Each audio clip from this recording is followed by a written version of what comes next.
because he's not here, and we've done turn around 3 times at this point, and every time we keep turning around, it gets more weird and more weird. That's what I was going to say is every time that voice tells you to turn around, there's something dramatically different about where you just left. That's pretty interesting in and of itself. And I always wonder, they kept saying he left towards Junction, but I'm thinking,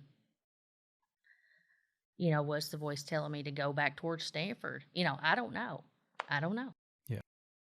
But we left again, and again, the voice told me to turn around, but at that point, I was just like, no.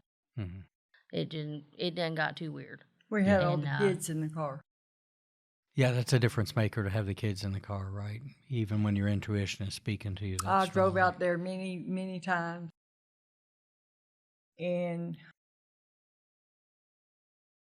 believe me, they didn't have much of a yard left. Mm-hmm. By the time I spent my donuts in their yard and yelled at them and everything else, they didn't have much of a yard left. Yeah, so you took care of business and gave them a sign. And Michael's truck.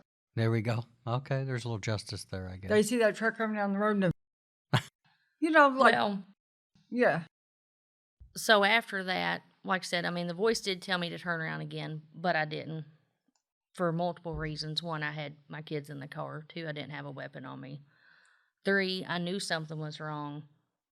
At that point, I'm thinking, God's telling me. This is God speaking to me. That's what I felt in that moment. Sure. And it's getting a little bit scary at that point. So I was just like, no, I think I'm gonna head back towards McKinney and take Mom home, head back towards Parksville, regroup, rethink, revisit, And so that's what we did. And after I got home that night, and it kept eating at me because it's like, well, you got to do something. Knowing what to do in that moment is like, you really don't know what to do, honestly. I made a post on Facebook, that Michael was missing. What they had told us, because all we could go by is what they actually told us.